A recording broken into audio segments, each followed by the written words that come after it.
Sveiki! Šį kartą kalbėsiu apie mažutį, bet labai nepaprastą augalą. Tai yra vaistinė Veronika. Veronika officinalis. Kad jums nereikėtų laukti, kol aš papasakosiu apie jos vaistinės savybės, aš iš karto paminėsiu, nuo ko ji galėtų padėti. Kad jums tiesiog, kad žinotumėte, ar verta toliau žiūrėti, ar neverta šitą video. Gal jums tai yra visai neaktualu, pavyzdžiui. Taigi, pirmiausia, tai nuo pat senovės, nuo senų laikų, vaistinė Veronika naudojo įvairioms žaizdoms, furunkulams, egzemai, spuogams, votims, nudegimams, na, žodžiu, visokiom odos, visokiems pažeidimams, ligoms.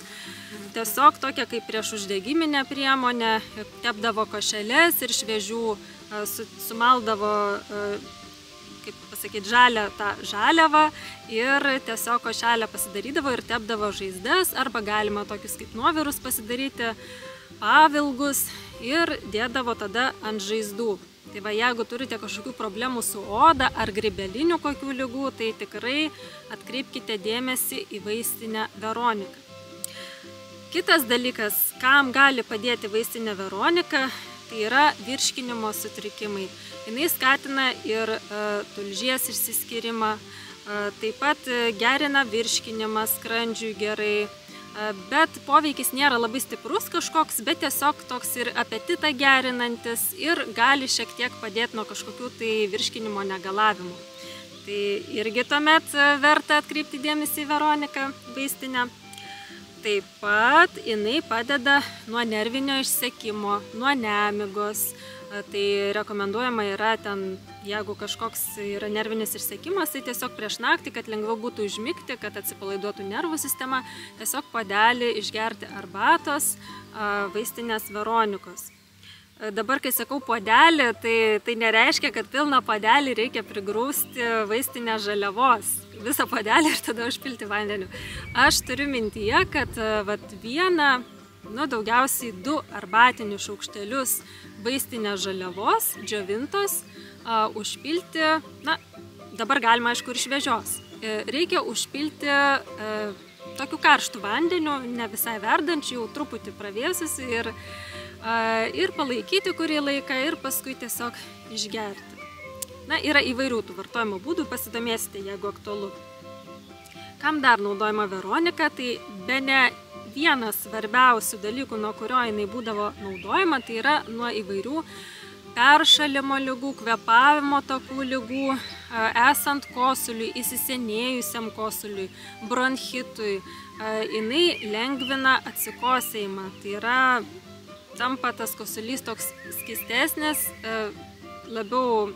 tada lengviau bus atsikosėti. Taigi, tokie buvo pagrindiniai dalykai, nuo ko rekomenduojama vartoti Veroniką, bet, pavyzdžiui, yra tokia žymi pasaulyje žolininkė Marija Treben, jinai netgi rekomenduoja nuo aukšto cholesterolio vartoti vaistinę Veroniką, tai taip pat galite pasidomėti, jeigu tai yra aktualu. Taip, nuo ko dar?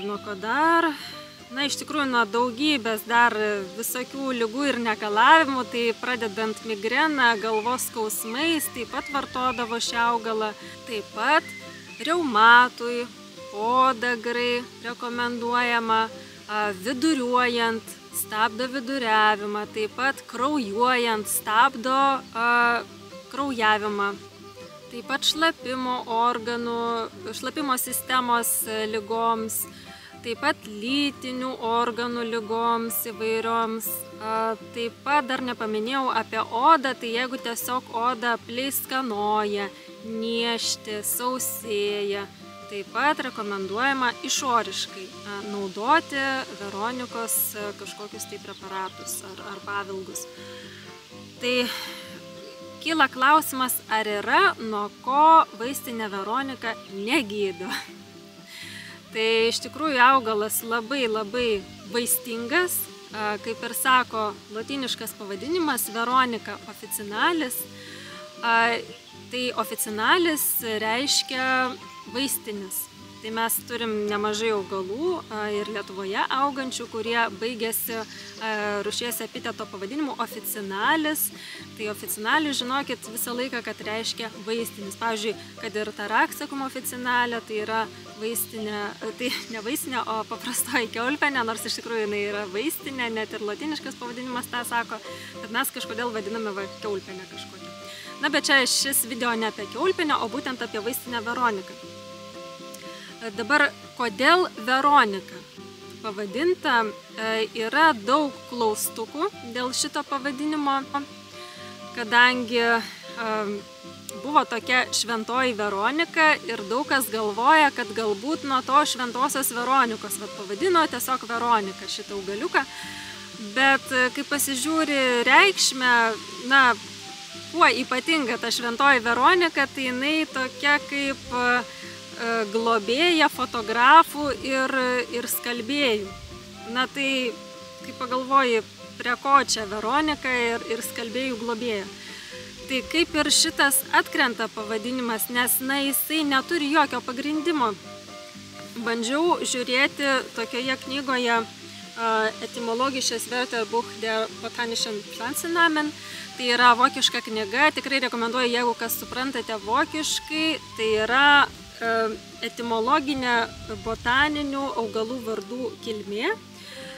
Ir čia tiesiog labai išsamiai apie kiekvieną, vos ne kiekvieną epitetą rūšies ar pačios genties pavadinimą yra aprašyta.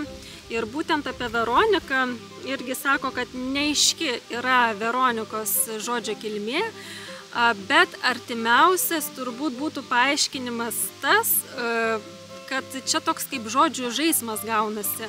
Veroniką galim išskirstyti dar į atskirus žodžius. Vera, unika, medicina. Na, medicina nėra, bet sakykime, oficinalis būtų vaistinis. Tai vera unika tai būtų tikras, vienintelis ir oficinalis, na, kaip vaistas, na, vaistinis. Vera unika medicina. Manoma, kad nuo šito greičiausiai kilo šito pavadinimo kilmė, būtent šito augalo. Ir tai daug ką paaiškintų, nes nuo senų laikų šitas vaistas buvo laikomas vieninteliu tikru ir nepakartojimu vaistu vos ne nuo visų ligų. Taigi, aš irgi manau, kad artimiausia yra šita žodžio kilmė. Dabar kai kuriem galbūt atrodo, o kam čia gilintis į tą žodžių kilmę, nu, kam to reikia. Bet iš tikrųjų tie, na, kad ir latiniški pavadinimai ar lietuviški pavadinimai, jie labai daug pasako apie patį augalą. Na, atrodo, keli žodžiai, bet jie gali labai daug pasakyti apie augalą. Tai pavyzdžiui, kad ir šitas Veronika, vera unika medicina, tai vienintelis tikras vaistas. Oficinalis, vaistinis. Jeigu matom pavadinimą oficinalis, kad yra žodis, tai reiškia bus vaistinis augalas. Tai tikrai verta gilintis į tų žodžių kilmę ir man tai yra labai įdomu, nes galim sužinoti daug įdomių dalykų apie įvairius augalus. Taip, tai dabar apie šitą Veroniką.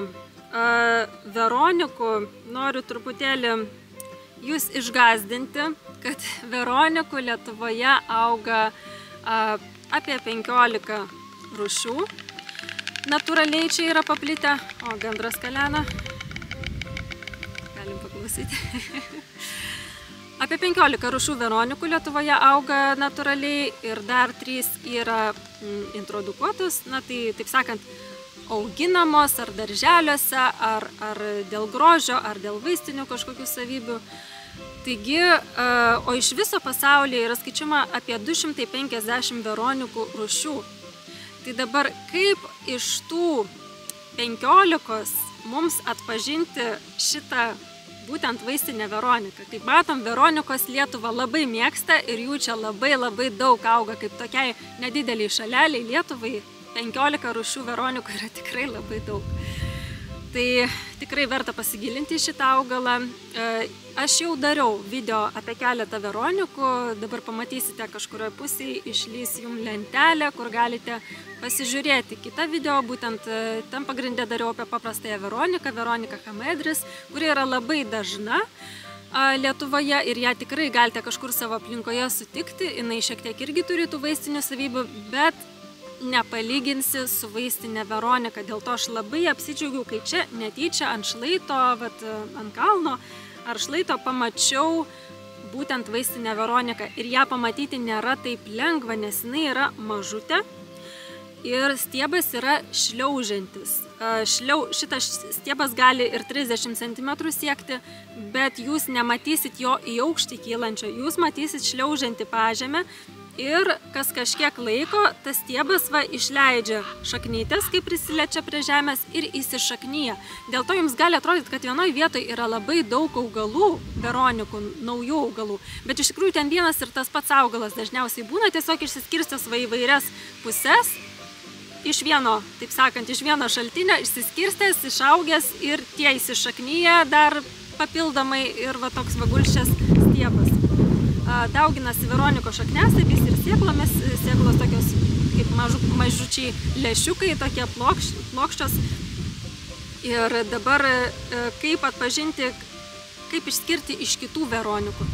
Tai yra pora būdingų požymių, būtent vaistiniai Veronikai. Tai pirmiausia, jinai žydės kažkur nuo birželio iki rugpjūčio, ją galit pamatyti.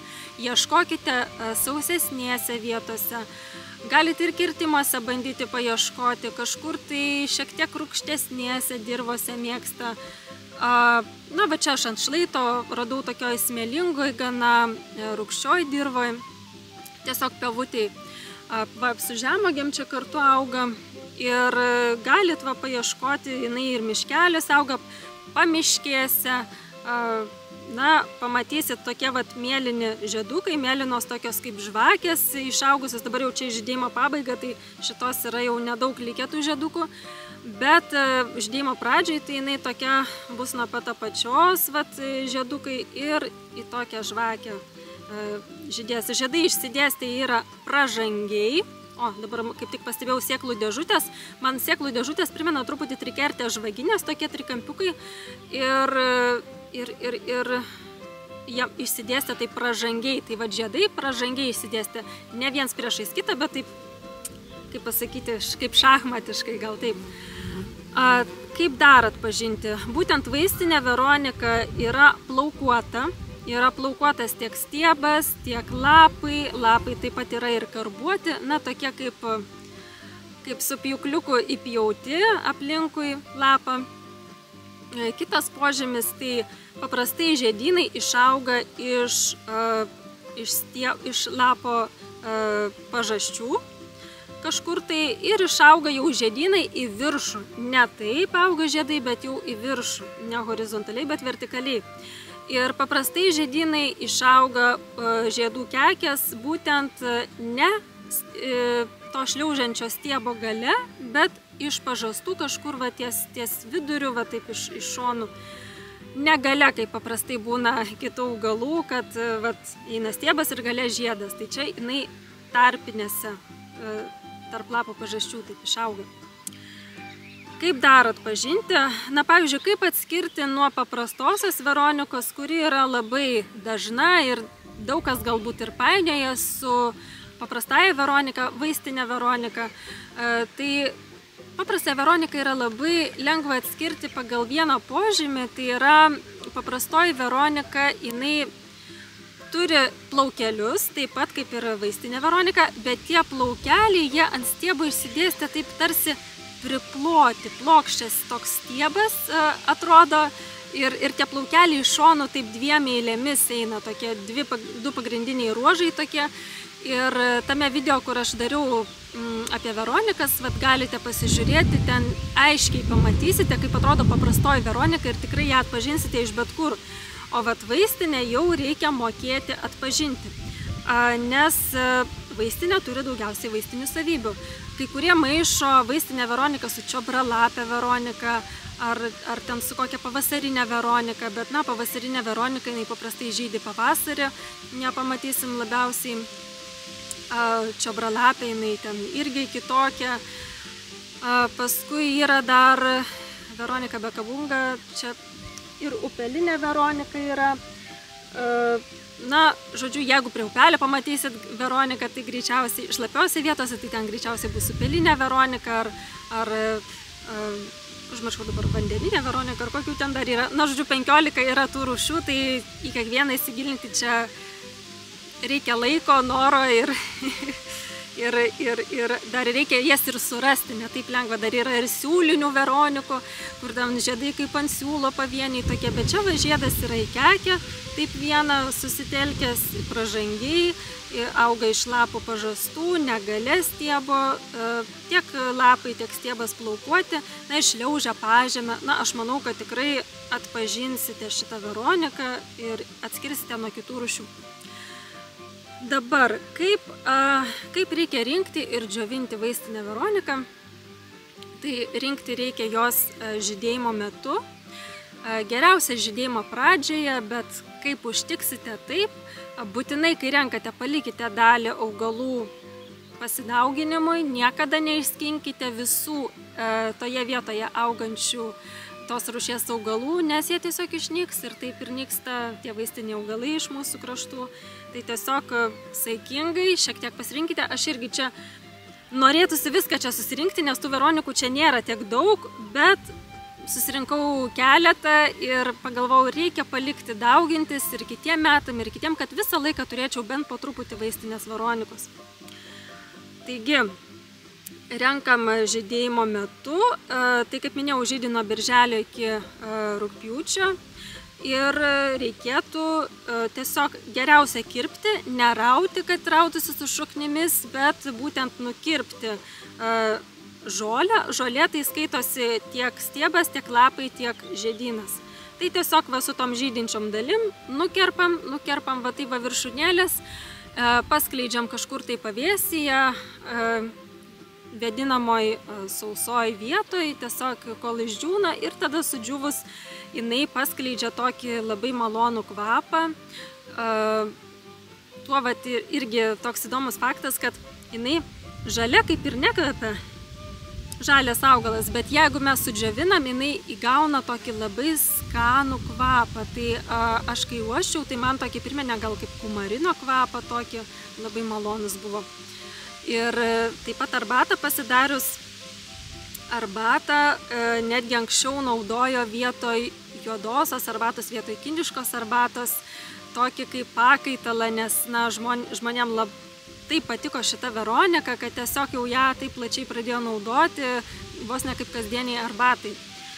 Taigi, bet yra šioks toks trūkumas, kad ta arbata, jinai turi šiek tiek tokio kaip ir sutraukiančio kartumo, tokio kartaus skonio, tai ne visiems gali patikti, bet aš gėriau, man kažkokių tai labai, kad būtų nemalonus, tas skonis tikrai nebuvo, na šioks toks kartumas yra, ypač jeigu pakliūna tų arbatžolių tarp dantų, tai pakramtai, tada taip jaučiasi tas aitrumas, bet taip tiesiog jeigu vandenukų užpilti, tai nelabai ir jaučiasi. Iš tikrųjų labai malonus toksai skonis, kvapas tos arbatos man labai patiko.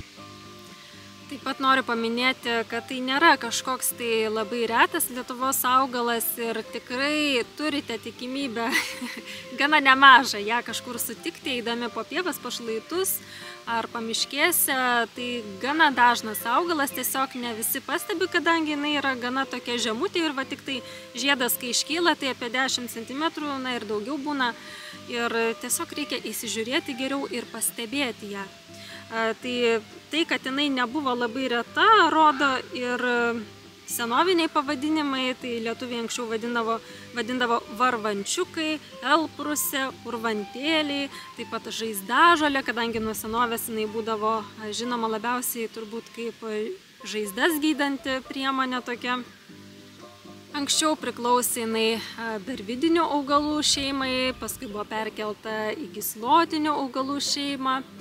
Taip pat apie paplitimą taip pat galima paminėti, kad Lietuvoje tai jinai paplitus praktiškai visoje teritorijoje Lietuvos, o kalbant apie visą pasaulį, tai būtent vaistinė Veronika jinai paplitusi tiek Europoje, tiek Mažojoje Azijoje, tiek Irane. Įdomus faktas, kad ir Irane jinai auga. Taip pat kaip užneštinis augalas jinai paplito ir Amerikoje. Dar reikėtų paminėti ir vieną požymį, pagal kurį taip pat galite lengviau atskirti vaistinę Veroniką. tai jos taurelė tai yra ta žalioji dalis, kuri yra žemiau vainikėlio. Vainikėlių tai yra vadinami tie vainiklapiai arba mes vadinam žiedlapiais.